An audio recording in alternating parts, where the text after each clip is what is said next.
Hi everybody, welcome back to Engage You Cumbria. So grateful for you being with us today. Hope you're still enjoying these broadcasts. Just as a reminder for anybody that hasn't joined us before, we're aiming to bring some positivity, some energy, and really just a break in your day. So we hope we're achieving that. Of course, if we're not, please send in your ideas. Anybody that you know that you may want to feature on here, some feedback, some comments, anything at all, either onto our Facebook page or our Engage You email. So before we get started, what a week it's been, both positively and obviously updates from the government. We've all celebrated, rightly so, the 75th anniversary of VE Day. It may not have been in the style of which we all had planned to, but I hope you've managed to celebrate with in your own households. Obviously lots of coverage. Obviously going to be a week to remember, not just because of that, but undoubtedly maybe our stress levels have gone up a little bit, knowing that we are still in an element of lockdown after the government's update this week. And that may be, as I say, bringing stress levels up a bit. Maybe you're seeing other people's stress levels increase as well, given that we can't do what we thought, coming out of a lockdown any more than we're allowed to. In challenging times, I don't know whether this has happened to you, but some people say to me, think positively. I'm going to come back to that at the end of the broadcast and maybe just give you some tips about what that really means. But first, as always, we're going to go over to Claire in a second. I'm not going to say much about what she's going to do because I think it'll be quite obvious when I hand over. Let's just say she's got a little friend with her. So Claire, I'm going to hand over to you. Hi, thank you, Catherine. Hi, everybody. Yes, you'll see this week I have my little friend Ben with me this week. So what we're looking at this week is resuscitation during COVID-19. So for anybody that has already done some sort of first aid training, we are purely looking at what we would do now in COVID-19. And for those of you that haven't done any first aid training with regards to CPR before, this will all be new, but I'll talk you through it as quickly as I possibly can. So during COVID-19, obviously what we want to do is be aware of the risk to ourselves and not put ourselves in any risk. Now, when we're teaching CPR, which this is, we teach an acronym of Dr. ABC. And that is, first of all, we're looking for any dangers to ourselves. So once we've established that there's not any dangers to ourselves, what we're looking for is a response from our casualty, our potential casualty. But what we need to do now is be more aware of how we're looking for that response. So for example, one of the things that we would do is we put our cheek to their mouth to see if we can see any signs of breathing, or we perhaps keep touching them. So what we want to do now is try and visually look rather than touching everywhere for any signs of the person breathing and any response from them.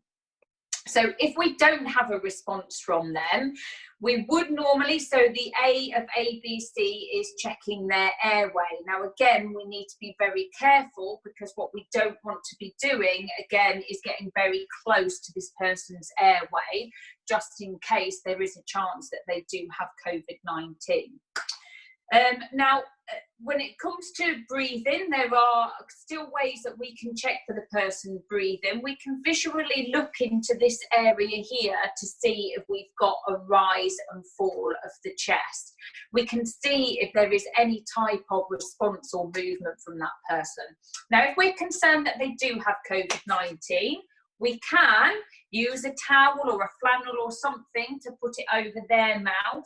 And if you don't want to get hands on to them, you can actually use a piece of your clothing or something else to kind of lay on top of them there. That's if you haven't got an AED. And I'll come on to that in a moment. So if we're suspecting that the person isn't breathing, then we are going to carry out CPR as quickly as we can. Of course, before we do that, we are going to ring 999 and get an ambulance, because that's the point that we need somebody there to assist us. Okay? However, we're then going to go into compressions only. Now, if we weren't doing compressions only, some of you will have heard of doing 30 to 2. But if we're doing compressions only, we are simply doing compressions until someone else gets there that can take over from us, or we become very tired and we just physically can't carry on anymore. So when we're doing compressions, the ideal, so where your hands want to be is at this kind of area here of the sternum, the breastbone there. And an ideal way to kind of get that is also to line it up under the armpit and right across to the centre of the chest there. Then I like to have my hands crossed over so they don't bounce off of each other.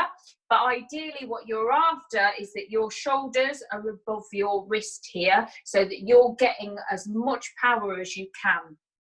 Now, I'm sure I'm going to start here while I'm talking, and I do have a faithful person behind the camera today, and they might be able to move that so that you can see that there are 2 green lights on Ben. Now, what that's telling me is that I'm carrying out compressions at the correct depth and the correct rate.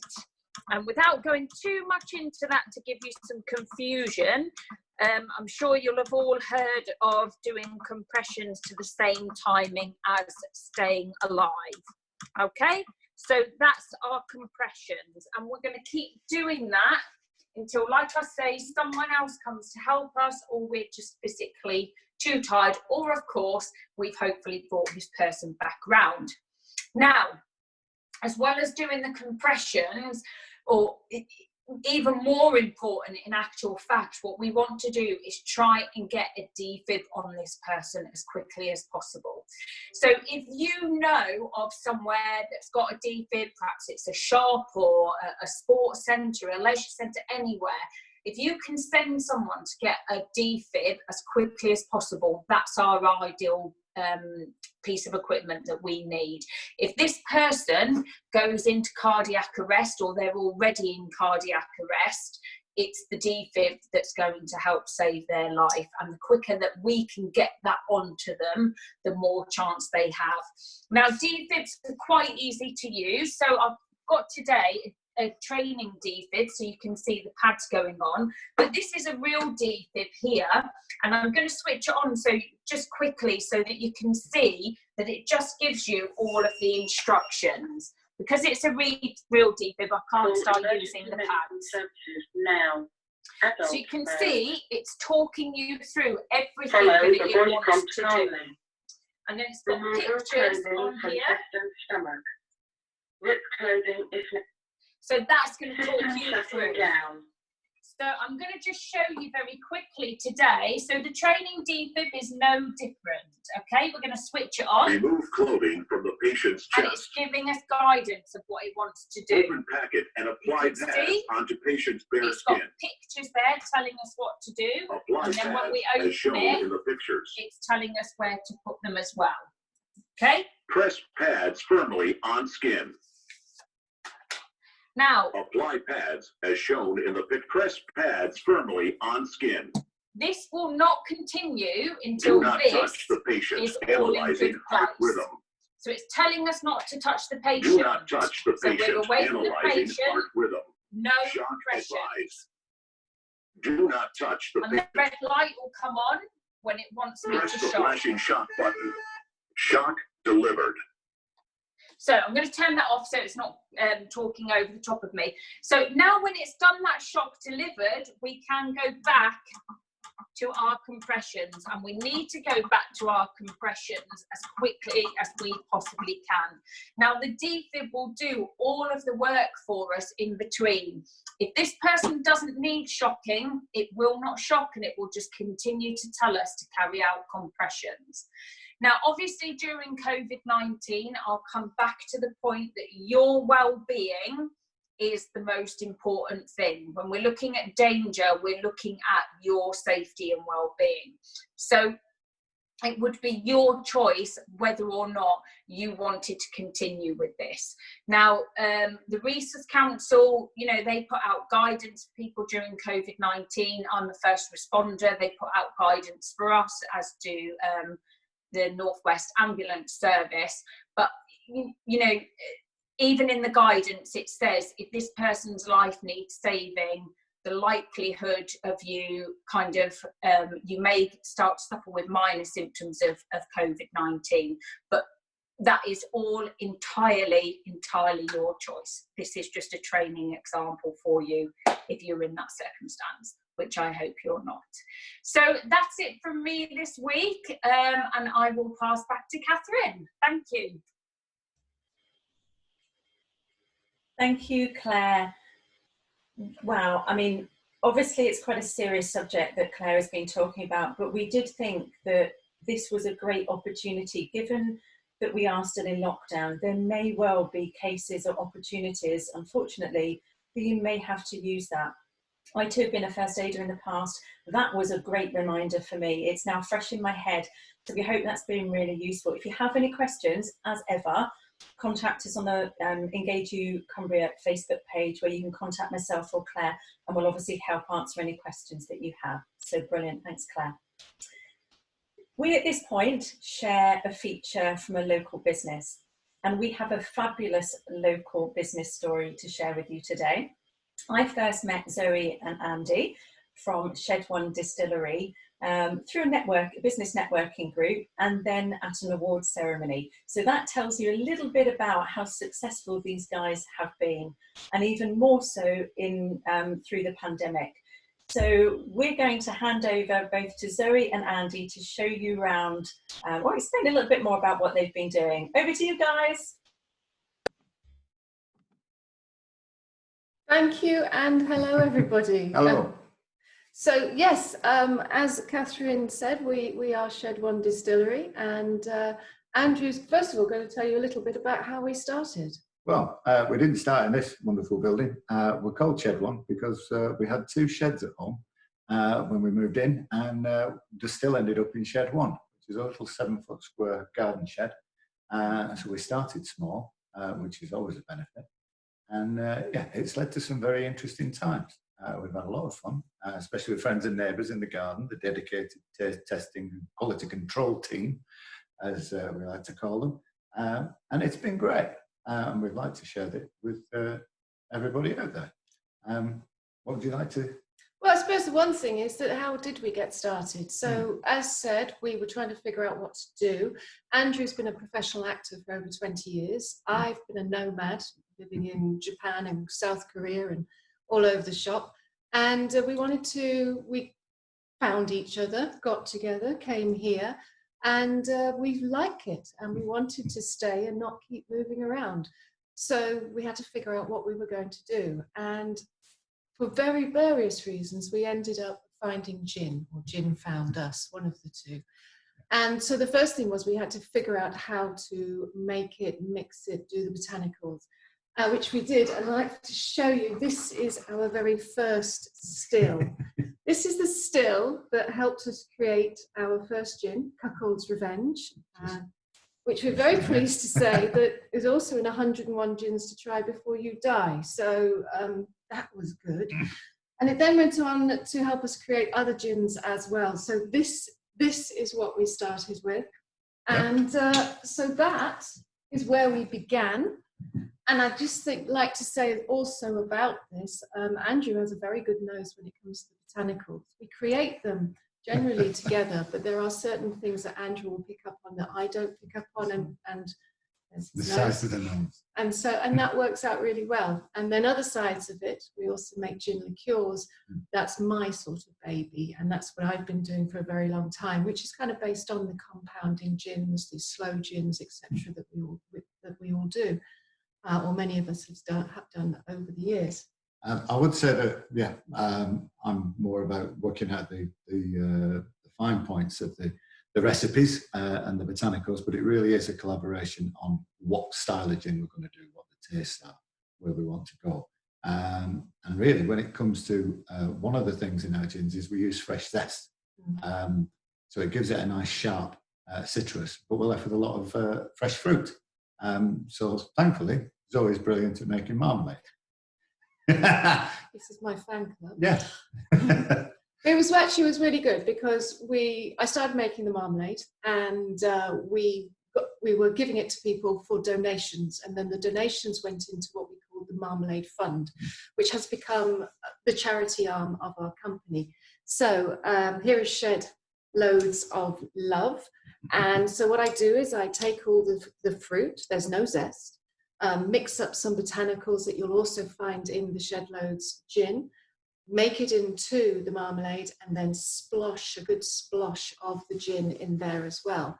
And I make it with all the different types of gins that we have. And I have to say, very pleased to say, last year, our Cuckle's Revenge gin got a Great Taste Award. And this year, in the, I don't know if you can see that, but that lovely star indicates that Shed Loads of Love got a silver at the Dalamain World Marmalade Awards, which sounds very posh. It was a bit of fun, but it's lovely.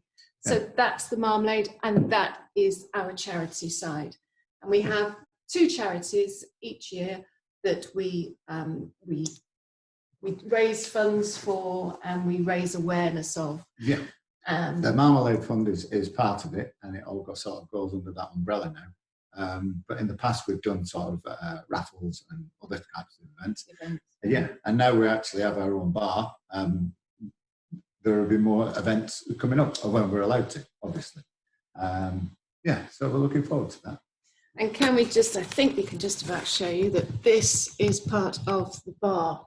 And this is where we moved into in just last year in October. Yeah. And bigger distillery out the back, but then we have this lovely public space. And so we started gin tours and tastings. We started the very first make your own gin experience in Cumbria, make your own bathtub gin experience, and also afternoon G&Ts, where we created an afternoon tea, but with the sweet treats, all with some of the botanicals that we use in gin in the scones and the streets and everything like that.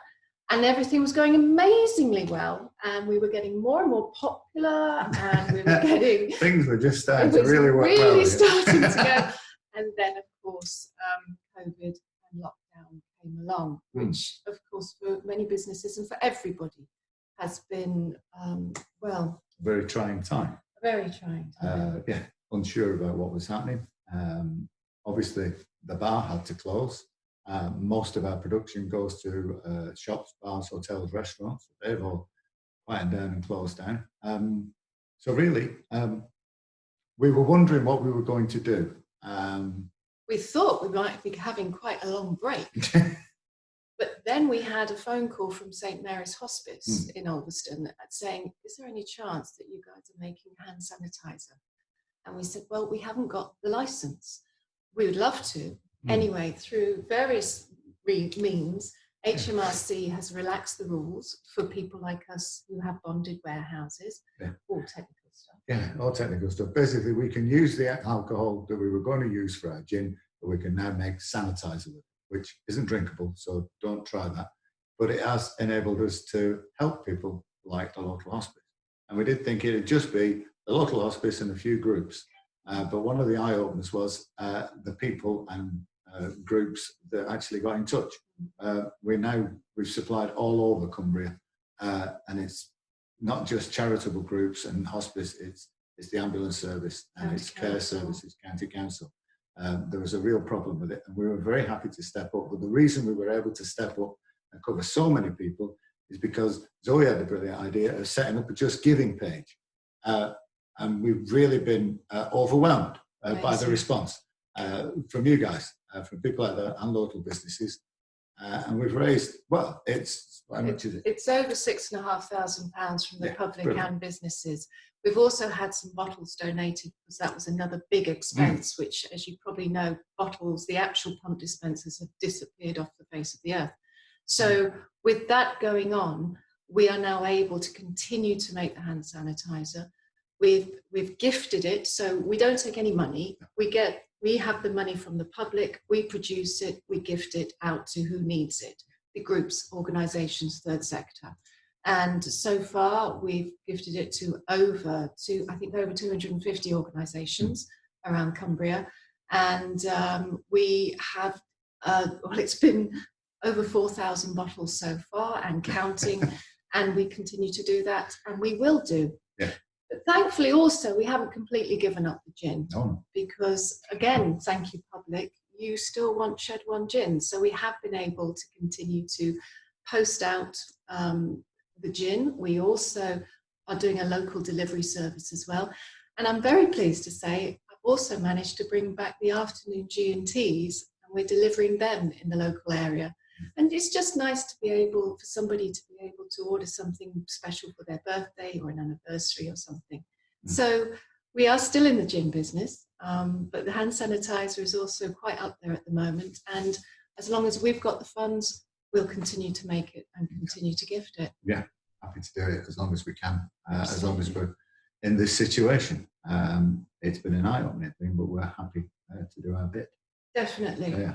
And hopefully, after all this is over, you can come along to the shed and we'll all raise a glass and a couple of tipples and enjoy being together again. Yeah. Until then, though, please do stay safe. Please stay safe. Take care. And we'll see you on the other side. Yeah. Cheers. Wow, guys, absolutely awesome. From your start of your gin journey through that bit of a dip in terms of pandemic, but you have come out shining as usual. Great story to listen to. What an opportunity as well for people to donate to a good cause, and just tremendous. The thousands of hand sanitizers already. Awesome, and we really appreciate you sharing our story with us today. What we will do, viewers, is we will put a link to everything that they are still able to do, so you can still benefit from those G&Ts, and maybe even donate. What a good opportunity to donate to a very worthy local business. This is about our local economy and our supply chain as well. So thank you, guys. So as you know, a couple of weeks ago, we put an opportunity out to our viewers to ask for any young budding presenters. And last week you will have seen Sol. He did his very first YouTube video. This week we've got 14-year-old Kate from Kermit, who would love to share her passion and her hobby and how she's still maintaining that through the lockdown. She's sent a lovely little video in, so I'm going to hand over to Kate. Over to you, Kate.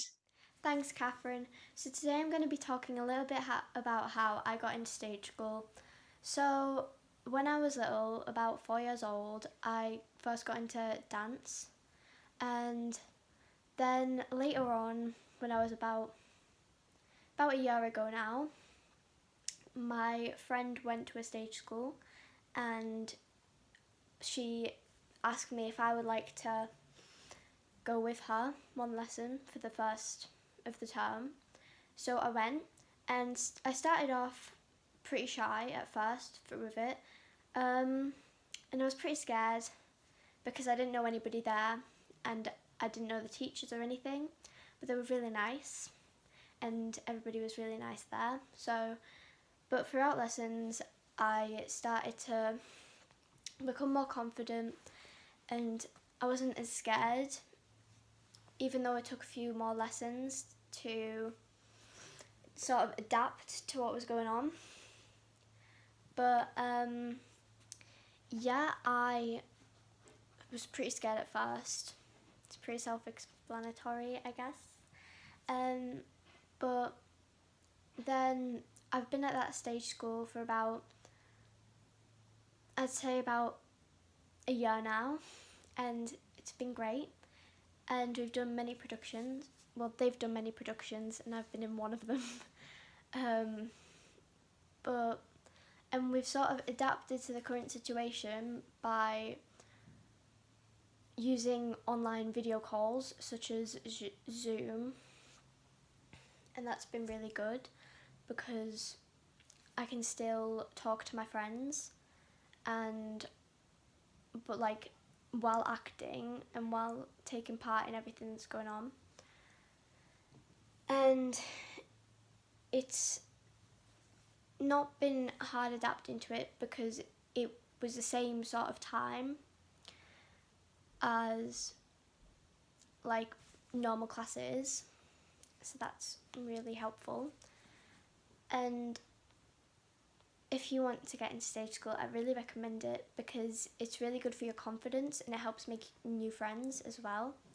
So if you're interested in it, the stage school that I go to is based in Whitehaven. It's A and B stage school, and they're all really nice.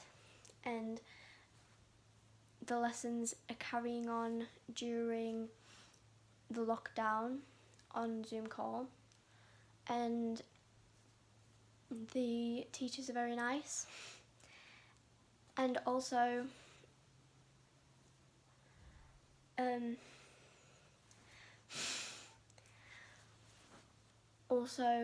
it's like good for just if you want to get into acting as well. It really helps a lot. And I think their age range is around, you can start at like, I think the youngest are like 5 or 6. So I'm also really thank you thank you so much for having me here. Bye. Wow, thank you so much, Kate. What a lovely video. I know there'll be other youngsters out there who felt just the same as you did walking into your first stage school session. So I'm sure you'll have inspired others to do that as well. We'll put all the links to the stage school and any other information that either you as a child or maybe as a parent would like to find out more. Thanks, Kate. So whilst we continue in our lockdown, I'm sure some of you will be struggling with the news from the government and knowing that this lockdown and this being alert is going to continue for a little bit longer. You may notice your stress levels go up. You may notice others around you whose stress levels are going up. Quite often when we're in challenging times, or maybe we're feeling miserable, others might say to us, think positively. I know that's happened to me before. Sometimes it's difficult to figure out what that really means. Sometimes you might prefer to wallow in your self-pity, but there does come a time when we need to move on. And that might be changing our mindsets, maybe changing our attitudes to be a little bit more positive and a little bit more progressive in our thinking to move on. That doesn't mean to say ignore the negative feelings.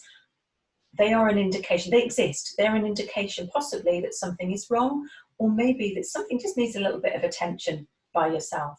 If this is the case, we need to apply positive strategies, new tools, new ways of thinking to strengthen the resilience that we have at these challenging times. So I've chosen, with my own experience and talking and my work and talking to clients as well, I've chosen just three top tips that I hope help you. So number one, the first one is about acceptance. So accept we are all here to learn, to grow, and even to evolve in this world. Life doesn't go smoothly. We've all no doubt experienced that. Life lessons sometimes can be difficult, but see them as opportunities to be wiser and, as I said earlier, more resilient. 2 questions that I ask myself when I'm maybe feeling that is the first one, what did I do well in that situation, that challenging situation? So recognize the things that you are doing well. And the second one is, what could I have done differently? 2 key questions that you can ask yourself. Hopefully they'll help you. Excuse me. The second one is belief, and I mean self-belief. Self-belief, everybody is unique. You are unique. You make your own contribution. Self-belief doesn't happen overnight. Again, I'm talking from experience, a lot of experience. But things that have helped me in developing my self-belief is listening to other people. Reading books, self-help books maybe, or technical books that teach me something new strategies, new tools. Use those new tools, investigate, research. You've got an internet full of information out there. So maybe do a bit of an internet search during this lockdown and research and just raise your self-awareness, raise your confidence, raise your self-belief. The third one is inspiration.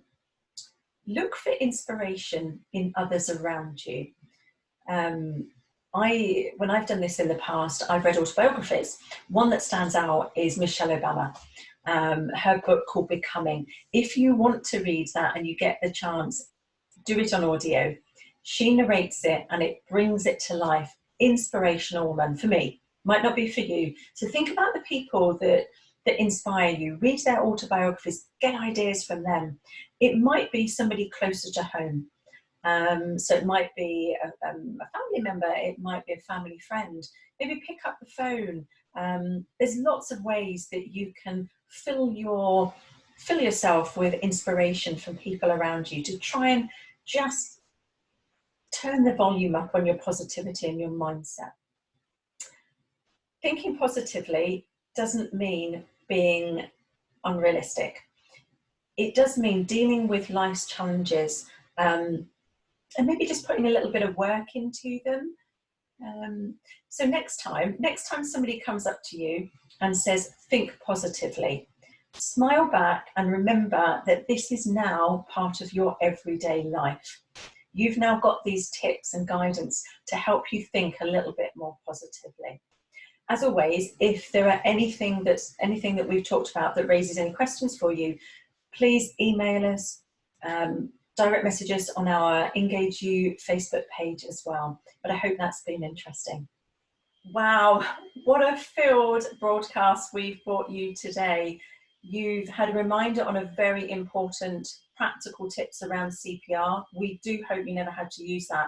But obviously these are recorded and they'll be on our YouTube channel, Engage You Cumbria. So you can play it back.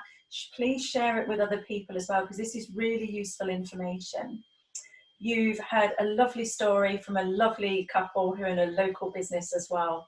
You've heard from Kate and about her passion and what she's still doing whilst we're in lockdown. And then I hope the tips that I've shared with you about thinking positively in these challenging times. We really hope that these broadcasts bring you some tips and guidance. Please watch it, share it, comment back to us with any feedback. But in the meantime, let's bring Zoe, Andy and Claire back on just to say goodbye. Guys, you there? Bye everyone, I've got my gin ready. She's got her gin ready. That's great. I've really got hand sanitizer. Yeah, there's hand sanitizers everywhere. Well, on behalf of everybody, please stay safe, everybody, and thank you so much for your support on Engage You Cumbria. Thank you very much. Bye-bye, everybody. Bye.